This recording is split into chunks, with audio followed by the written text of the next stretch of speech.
un remedio contra las tentaciones del demonio. Arraclán, puerro, altramuz, rábano, betónica, hinojo, cárices.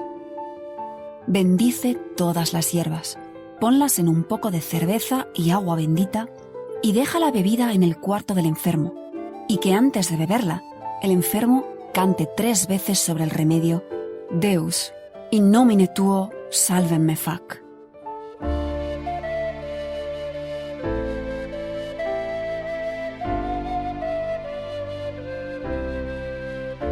Muy buenas y muchas gracias por acompañarme en este nuevo capítulo de La Senda de las Plantas Perdidas, un podcast etnobotánico donde dar voz a nuestras historias de amor y desamor con un reino tan olvidado como esencial, el reino vegetal. Soy Aina Eserice, bióloga y escritora, y tras un viaje de 9 etapas por campos, aguas, bosques y montañas, por fin hemos regresado a los huertos que nos son más familiares, para terminar esta primera temporada del podcast. Algo de lo que personalmente estoy muy orgullosa, porque hubo momentos en los que no las tenía todas conmigo y no estaba segura de lograr sacar todos los capítulos que me había programado. Pero sí, lo hemos conseguido. Las protagonistas de esta última entrega no pueden competir con el ajenjo en cuanto a glamour. Quizás sean, de hecho, las plantas más, entre comillas, perdidas de las que te he hablado hasta ahora. Las más denostadas, las más olvidadas. Son un apunte bastante marginal en la historia de la agricultura. Historia de la agricultura en mayúsculas, la gran historia oficial de nuestro noviazgo con las plantas domesticadas. Y precisamente por eso me parecía interesante contarte algunas de sus historias. Sus flores como mariposas, es decir, papilionáceas, y simientes en vainas eran 2 pistas que te di el capítulo pasado y que indicaban que se trata de una leguminosa, una fabácea, una pariente de las habas, los frijoles, los garbanzos, la soja o las lentejas. Por suerte o por desgracia para ellas, las legumbres raramente han tenido mucho sex appeal social, a pesar de ser una base esencial de la dieta de muchísimas culturas. De hecho, en la gran mayoría de sociedades agrícolas, los pilares de la dieta consistían, por una parte, en cosechas ricas en carbohidratos. Por ejemplo, cereales, como los trigos o el maíz, o bien órganos subterráneos de almacenamiento, como las patatas o los ñames. Pero con esto no suele bastar.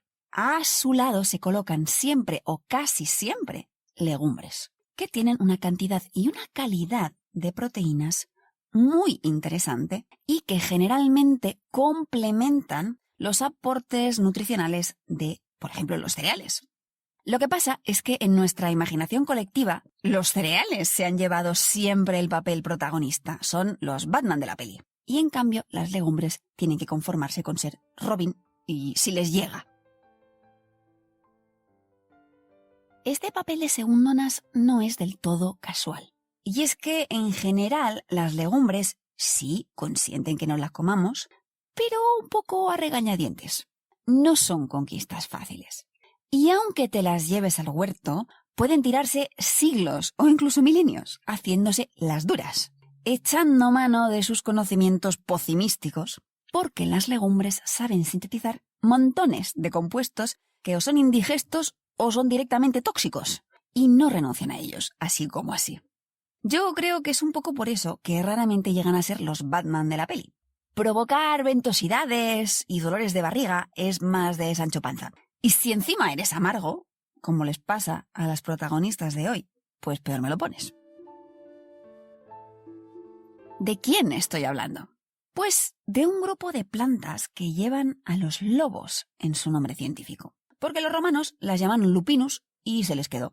Pero en castellano las conocemos bajo otros muchos nombres, como por ejemplo alberjones, chochos o altramuces.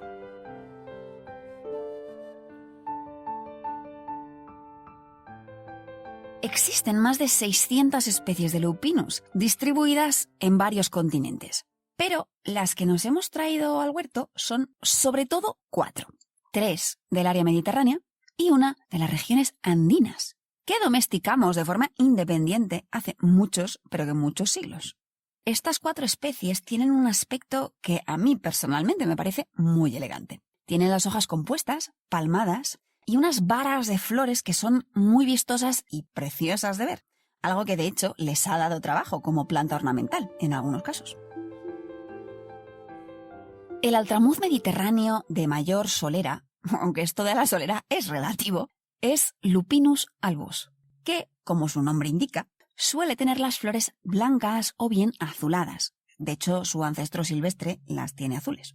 Hasta hace relativamente poco, cuando hablábamos de altramuz para comer, en España al menos, nos referíamos a este. Y si alguna vez te han servido unos cuantos altramuces como aperitivo junto a una caña, lo más probable es que fueran Lupinus albus. Sin embargo, a nivel gastronómico nunca han estado al mismo nivel que otras legumbres como los garbanzos, las lentejas o las habas. Y eso que las habas se las traen. ¿Y por qué? Pues en buena parte es por algo que he mencionado hace poco, su amargor. Estas habas de lobo están muy bien defendidas químicamente y no puedes comértelas tal cual. De hecho, los herbarios antiguos recomendaban el empleo de altramuces como vermífugos y como desinfectantes externos para roña, úlceras y cosas así. Poco apetitoso.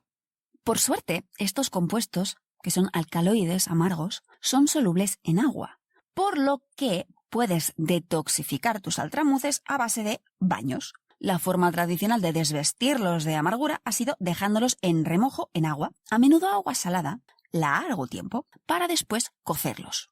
Esto era algo que ya sabían los griegos, que, por cierto, los llamaban no lupinus, sino thermoi, palabra que contiene la misma raíz que termómetro, termostato, termolábil, ese thermos que hace referencia a algo caliente.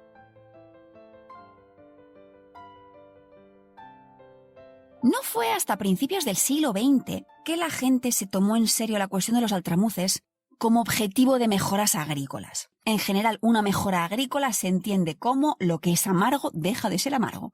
Y entonces se empezaron a desarrollar variedades dulces, con contenidos en alcaloides mucho menores.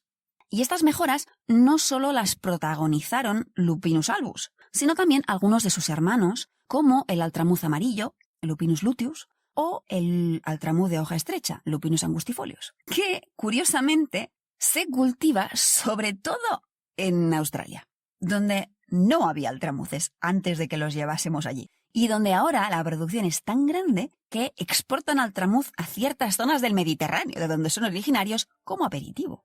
Y es que a Lupinus le pasa una cosa triste, pero común, y es aquello de que nadie es profeta en su tierra. Y eso no pasa solo en los altramuces del viejo mundo.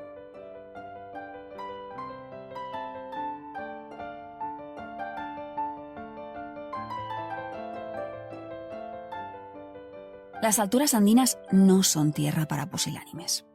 A 4.000 metros de altura sobre el nivel del mar, además de unas vistas impresionantes, también tienes más dificultades para sobrevivir si no estás adaptado a la dureza de las condiciones.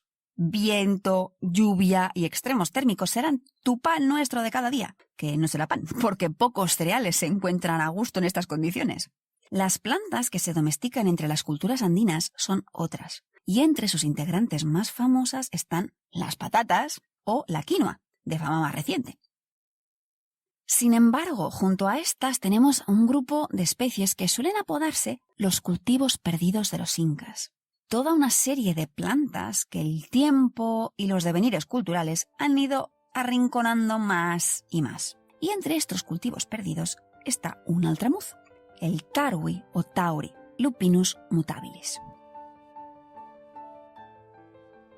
Encontrarás cultivos de tarwi desde Venezuela y Colombia hasta Bolivia. Pero hoy creemos que el centro donde se domesticó fue en las regiones del norte, centro-norte peruanos. Y a medida que pasa el tiempo, lo vamos encontrando en yacimientos un poco más alejados. ¿Te suenan, por ejemplo, las líneas de Nazca? Esas enormes líneas pintadas en el suelo, cuya forma se aprecia únicamente desde el cielo. Pues bien, la cultura Nazca, que nació y se desarrolló en valles peruanos cercanos a la costa, más hacia el sur, hasta su decadencia, hacia el siglo VII, más o menos, esta cultura cultivaba tarwi. De hecho, encontramos semillas de Lupinus mutabilis domesticado en tumbas Nazca de hace 1500 años. Hoy en día, sin embargo, al tarwi aún le queda mucho camino para recuperar la importancia relativa que tuvo antaño. Por una parte, y según cuentan los agricultores indígenas ecuadoreños, es muy fácil de cultivar. Una vez has seleccionado semilla buena y has escogido cuidadosamente el terreno y el momento para plantar, tras la siembra, prácticamente puedes desentenderte de la planta hasta que esté lista para cosechar. Pero, si los altramuces mediterráneos ya son amargos, el tarwi no lo es menos, o quizá incluso más. Desamargarlo es un proceso bastante largo. El remojón puede variar desde 2 días en agua corriente hasta una semana si le vas cambiando el agua a diario. Lo bueno que tiene es que luego puedes emplear este agua como insecticida y desinfectante. Hoy en día se está intentando revalorizar este cultivo porque el tarwi tiene un perfil nutricional súper interesante, pero sigue cargando con el San Benito de ser cultivo indígena de segunda categoría. ¡Ay! Cuando las plantas sufren por culpa de que les impongamos nuestras estúpidas jerarquías sociales, pues pasan estas cosas. Me resulta curioso que el cultivo y la recolección del tarwi, al menos en los Andes ecuadoreños, sea de lo más prosaico que hay. Tiene 0 ritual alrededor. Y muchas comunidades que lo cultivan no lo hacen para comerlo directamente ellos, sino para venderlo a los valles que están más bajos, donde se procesa y se desamarga la semilla. Y me pregunto si eso siempre ha sido así, si esa ausencia de ritual es a lo mejor debido a que los riesgos agrícolas son mínimos, porque la tía se las compone sin problemas y prácticamente ningún agricultor tiene, entre comillas, miedo a perder los cultivos, por lo que tampoco necesita recurrir a pactos divinos para que la cosa salga bien. O si en cambio sí existieron ritos en tiempos pretéritos entre los incas o las culturas preincaicas como la de Tiwanaku, y lo que ha pasado es que estos ritos se han perdido por el camino.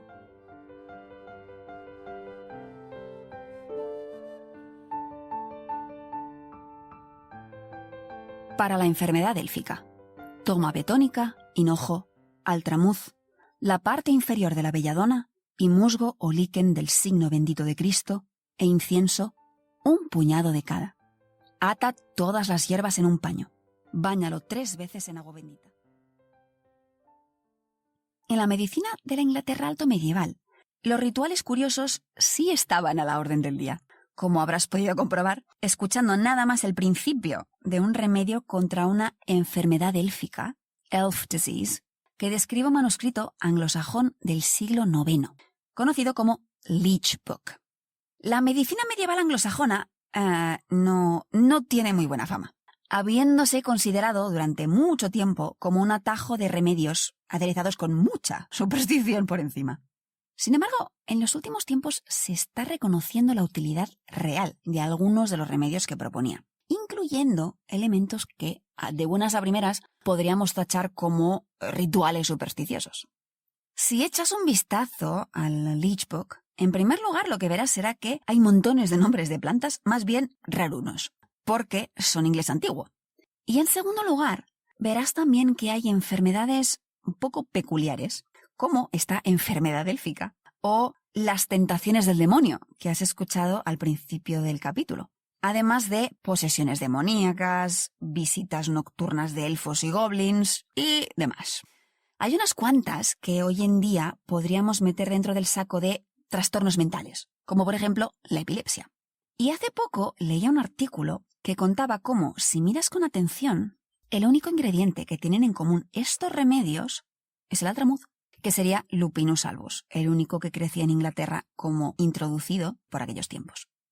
¿Esto es casualidad?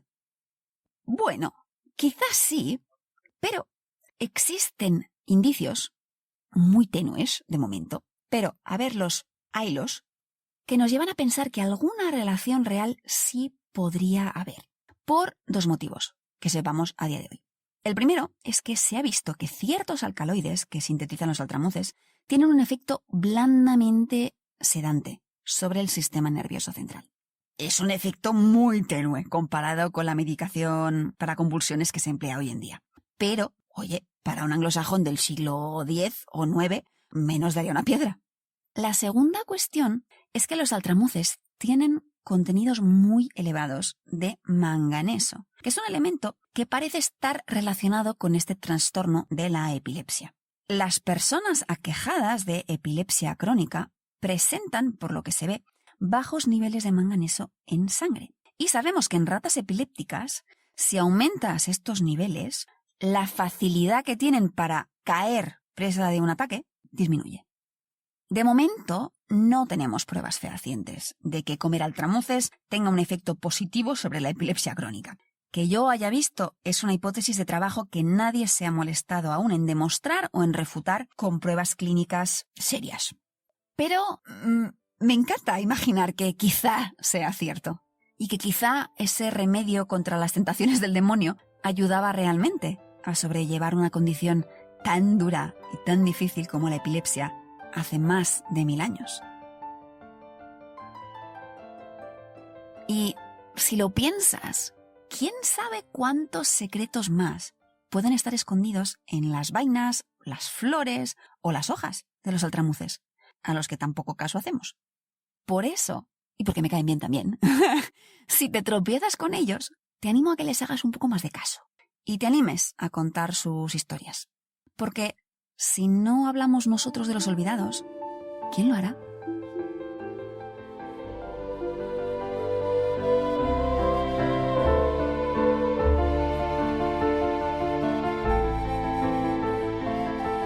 Y con las habas de lobo damos por concluido nuestro primer viaje por las sendas de las plantas perdidas. Un viaje que espero que hayas disfrutado tanto como yo. Este podcast nació como un experimento que he mantenido en paralelo mientras terminaba de escribir el que será mi próximo libro con la editorial Ariel, titulado El libro de las plantas olvidadas. En parte, este experimento lo empecé porque había muchas historias que no me cabían en el volumen que saldrá publicado, pero que me parecían tan interesantes que no quería renunciar a ellas, y decidí compartirlas así. A día de hoy, mi parte del proceso editorial ya ha terminado, el libro ya está maquetándose y preparándose para su impresión, y saldrá publicado en España durante los próximos meses. Y ahora puedes preguntarte, pero entonces, ¿y el podcast? ¿Voy a cerrar el experimento? Y la respuesta es que no. Me lo estoy pasando tan bien con esto que voy a continuar. Al menos durante otra temporada de 9 episodios. Lo que sí que voy a hacer va a ser descansar un poquito. Durante los próximos 3 meses voy a dedicarme a otras cosas. Escribir novelas, un libro para niños, viajar, preparar artículos para el blog Imaginando Vegetales, contenidos extra para el nuevo libro y suma y sigue. No, si aburrir no me voy a aburrir nada. Y, apunta bien la fecha, día 31 de octubre de 2019, volveré para empezar una nueva temporada. Si te animas a acompañarme, como 3 meses son mucho tiempo, quizá te convenga suscribirte al podcast para que no se te pase por alto mi regreso. Por ejemplo, directamente desde el kiosco o la app que emplees para escucharme. Y si quieres que en cambio sea yo la que te avise vía email, puedes apuntarte a la tribu vegetófila que recibe correos míos cada mes con las últimas novedades, yendo a ainaserice.com/podcast. Y así te enterarás de todas las noticias, además de recibir pues unos cuantos regalos, anécdotas, un pequeño diccionario del lenguaje de las flores y cosas así. Y dicho esto, no me queda ya más que dar las gracias a los altramuces y a todas las plantas que me han acompañado durante este primer viaje, agradecerte a ti, una barbaridad, la compañía, desearte un muy feliz día y, por supuesto, que la clorofila te acompañe.